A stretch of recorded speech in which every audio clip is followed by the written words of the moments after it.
Hai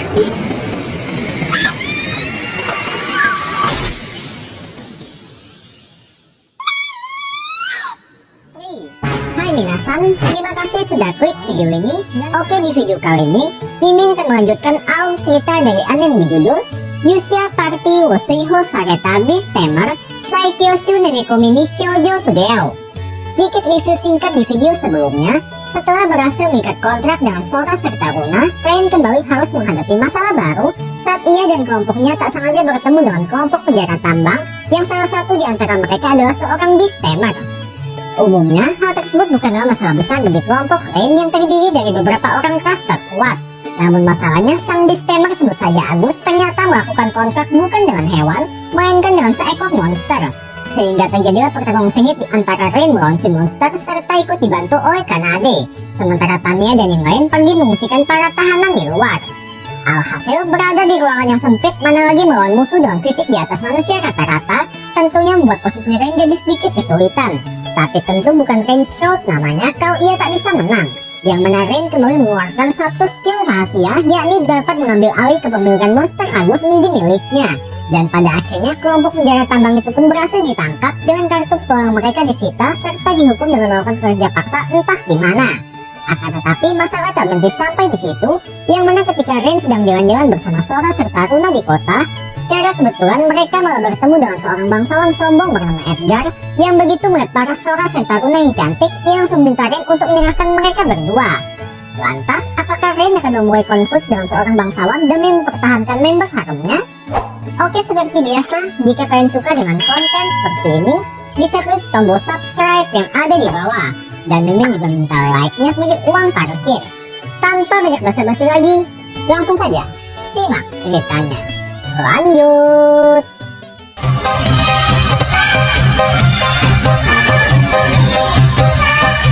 Yokoso, Minohura Shirazu no Takayama.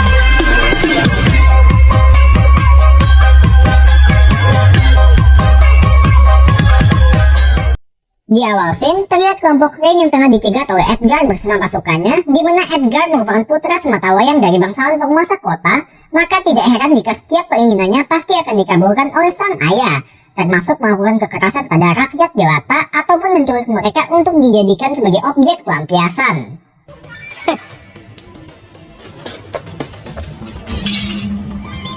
Otonashiku 2人をよこせ。痛い目に会いたくはないだろう。断れ。Akibatnya, pecahlah pertarungan antara kelompok Rain dengan pasukan pribadi Edgar, di mana karena paham tak bisa menang melawan Rain dalam segi jumlah, Edgar sengaja menjadikan rakyatnya sendiri sebagai sandera agar bisa membuat Rain menyerah. Sontak, Rain yang sadar jika ia menyelamatkan salah satu dari mereka, maka para penduduk lain akan langsung menjadi korban pun bingung harus bagaimana mengambil tindakan. Apalagi mengingat jika Sora serta Luna sampai menggunakan kekuatannya, maka identitas mereka berdua akan ikut terbongkar.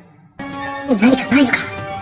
町の人も空も今も全部守るための何か。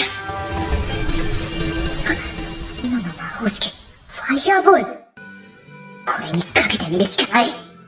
Beruntung di waktu yang tepat, Rain berhasil mengaktifkan benefit dari kontraknya bersama Raspberry, yakni mampu mengaktifkan beberapa sihir di waktu bersamaan, khususnya sihir jenis Fireball. Sehingga otomatis semua prajurit yang menyandera para penduduk langsung berhasil ditumbangkan, sekaligus memaksa Edgar untuk mundur.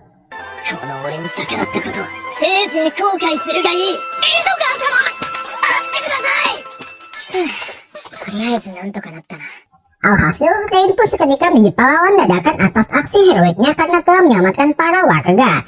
Tapi tanpa disadari, ada si pahlawan ampas ikut memperhatikan Rain dari kejauhan dan seperti tengah merencanakan sesuatu yang jahat dengan cincin terkutuknya. Sekembalinya mereka ke penginapan, semuanya pun diceritakan oleh Luna, di mana berkat hasil kontrak dengan Tanya sebelumnya yang jadi meningkatkan kekuatan sihir Rain, hasil kontrak dengan Raspberry kini membuat Rain bisa mengendalikan mana dalam jumlah besar secara lebih efektif.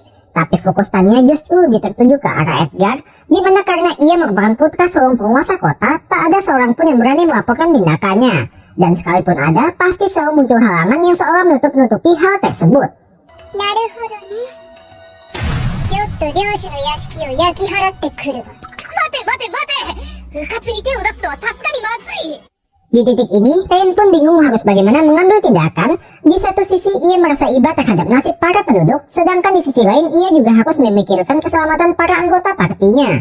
Dan setelah berpikir cukup keras, Rain pun memutuskan lebih baik untuk pergi meninggalkan kota saja. Namun hal itu ditentang oleh Kanades serta juga tidak disetujui oleh Tania, di mana mereka paham betul Rain pasti tengah dilema memikirkan keselamatan mereka berlima. Dan sebagai orang sudah banyak menghabiskan waktu bersama para penduduk kota, ditambah mereka juga termasuk salah satu ras terkuat, tak ada alasan bagi mereka untuk merasa takut pada seorang putra penguasa kota.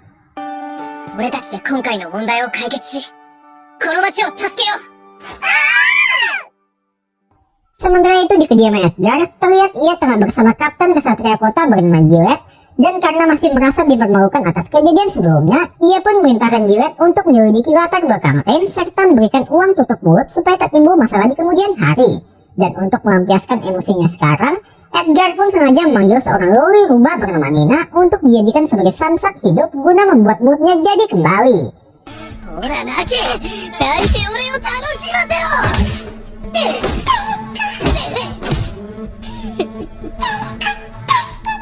Kesatria kota bermaksud melaporkan kejadian kemarin, siapa tahu bisa mendapatkan solusi. Namun begitu sang resepsionis mendengar nama Edgar, ia pun tak bisa berbuat banyak, serta di waktu bersamaan muncul antek-antek Edgar yang menolak laporan Rain, malahan menuduh mereka telah melakukan pengkhianatan. Alhasil ketimbang terjadi perselisihan di sana, Rain pun lebih milih untuk pergi.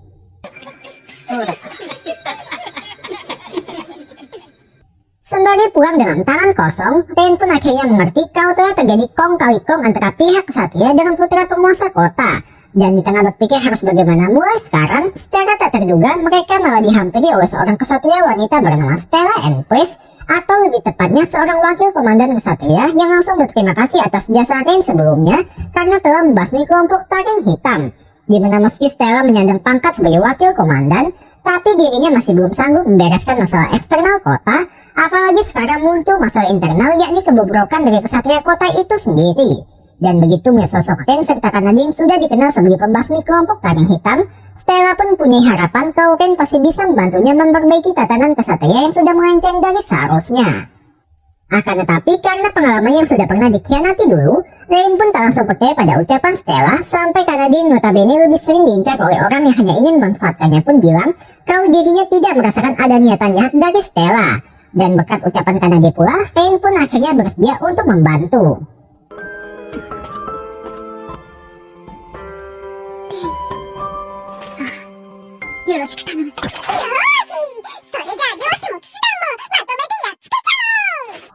Alhasil dimulai strategi pembersihan mereka, di mana supaya dapat menyusun rencana secara lebih detail, Rain pun sengaja memperkenalkan para anggota partinya, lalu membongkar identitas Sora serta Runa. Kemudian sengaja menyebar rumor palsu untuk memancing kedatangan Gillette bersama pasukannya. Secara singkat, jelas dan padat, rumor yang disebarkan adalah adanya bukti persekongkolan antara Edgar dengan pasukan kesatria kota, sehingga Gillette yang merupakan pimpinan kesatria tentunya tak bisa mengabaikan rumor tersebut.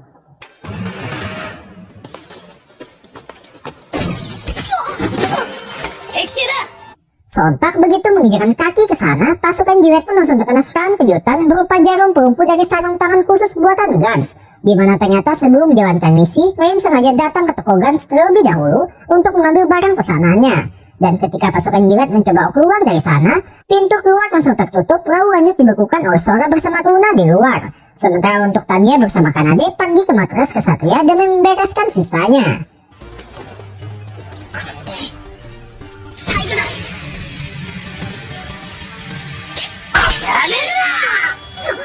Namun tentunya pertarungan tak akan berakhir tanpa ada perlawanan, khususnya dari Gillette sang komandan kesatria kota.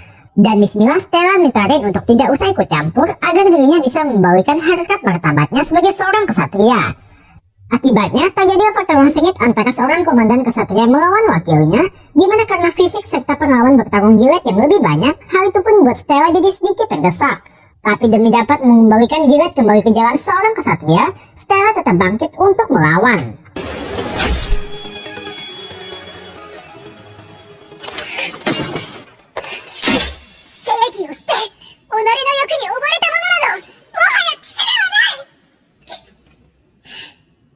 Pada akhirnya, berita ditangkap Gillette pun sampai terdengar ke telinga Edgar, dan sama seperti sebelumnya, ia tengah melampiaskan emosi dengan menyiksa Nina. Tapi entah bagaimana caranya, Arios tiba-tiba muncul di sana, lalu mengompori Edgar dengan mengatasnamakan Rain sebagai penyebab semua kesialan yang dialami olehnya. Bahkan Arios juga bilang kalau Rain akan merampas semua yang dimiliki oleh Edgar. Tapi tak perlu khawatir sebab Arios datang dengan menawarkan bantuan, yakni cincin terkutuk miliknya. Kekuatan jahat apakah yang tersimpan di dalam benda tersebut? Kita akan tahu nanti. いい負の感情だ。そしてレインに死を。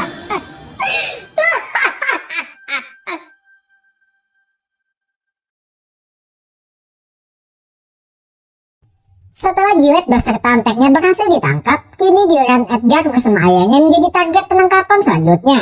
Serta Stella juga dibantu oleh Kanade bersama Tanya, karena tentu para kesatria yang bersiaga di sana tak akan begitu saja membiarkan mereka masuk. 奏で、タミヤ、改めてありがとう。気にしない、気にしない。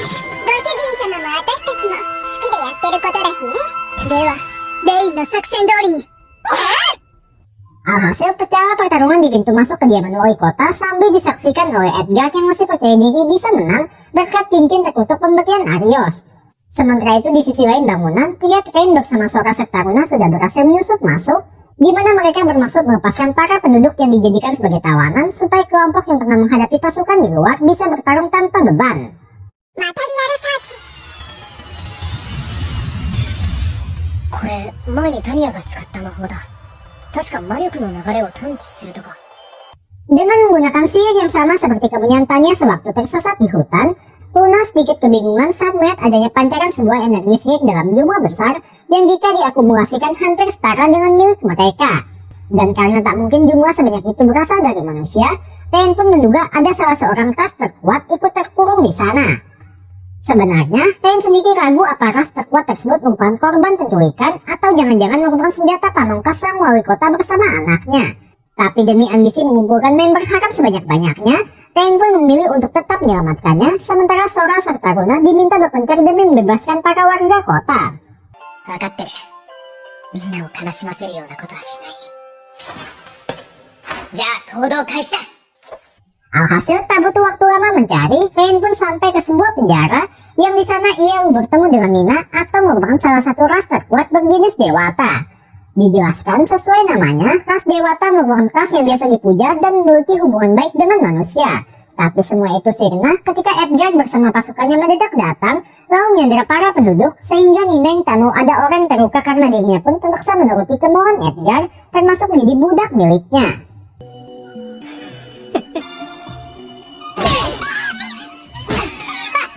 かつて神の力とその名の一部を授けられたという親族。それを従えた俺はつまり神も同然。 Sontak, Rain yang melihat hal tersebut pun spontan masuk ke dalam jeruji besi, kemudian melakukan heal pada Nina. Dan dengan sedikit kata-kata gombalan, Rain pun berhasil meluluhkan hati dari seorang leluhur rubah berekor 3.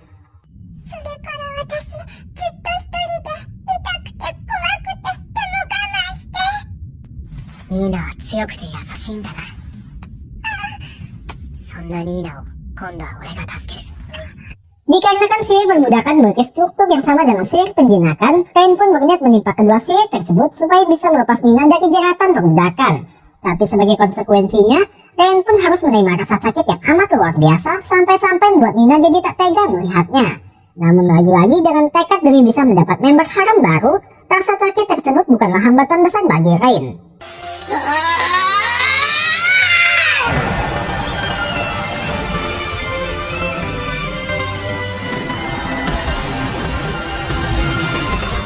Dan pada akhirnya, Rain pun berhasil membebaskan Nina dari jeratan perbudakan. Sementara itu di luar, pertarungan masih berlangsung sengit terutama bagi pihak Stella, dan hal tersebut berbanding terbalik dengan Tanya serta Kanade yang merasa kurang mendapat tantangan. Lantas, melihat situasi semakin tak kondusif, salah seorang kesatria memerintahkan rekannya untuk menjadikan para tahanan sebagai sandera. Namun hal itu tampaknya tak bisa dilakukan sebab Sora serta Runa sudah selesai mengungsikan para penduduk. Akibatnya, melihat situasi semakin tak menguntungkan, membuat sang ayah jadi panik, tapi Edgar pun berusaha menenangkan ayahnya sebab masih percaya bisa menang menggunakan cincin pemberian Arios. Kembali ke Rain, secara kebetulan ia tak sengaja bertemu dengan Kanade bersama yang lain yang sudah berhasil menerobos masuk. Dan perhatian mereka pun serempak langsung tertuju ke arah Nina, di mana sebagai samaras berburu karena dia tak henti-hentinya menempel ke tubuh Nina. Namun di waktu bersamaan muncul ayah dari Edgar yang berniat melarikan diri, hingga Rain pun refleks langsung melumpuhkannya. Akan tetapi sebelum sempat akan menangkapnya, mendadak datang Edgar lalu langsung menggunakan kekuatan dari cincin pemberian Arios. Dan tiba-tiba...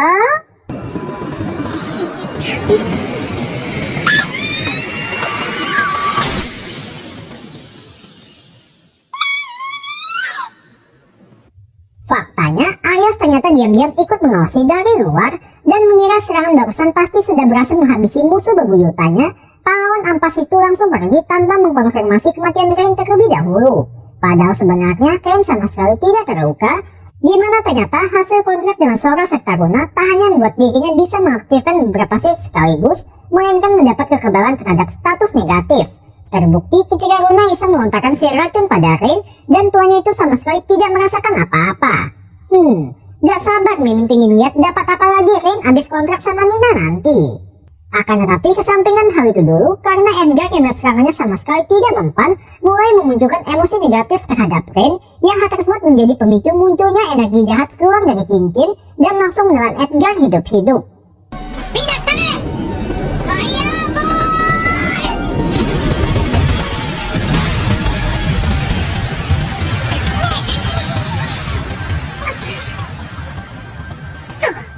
Meski sudah terkena fireball secara langsung, serangan tersebut sama sekali tidak mempan, malahan energi jahat itu kini menggumpal menjadi seonggok daging, dan dari sana pula muncul sosok iblis yang seketika membuat Rain jadi ingat kalau makhluk itulah penyebab musnahnya kampung halamannya dulu.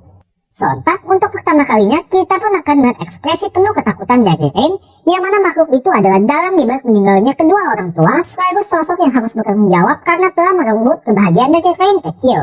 Dan apakah Rain akan membalaskan dendam atas semua penderitaannya selama ini?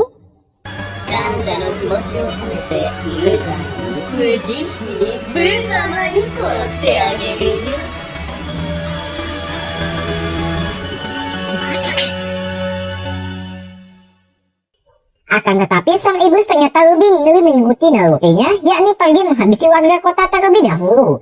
Sehingga Rain pun langsung bagi tugas dengan ia bersama partinya akan melawan sang iblis, sementara Stella diminta mengungsikan para warga serta membawa Nina pergi ke tempat yang aman.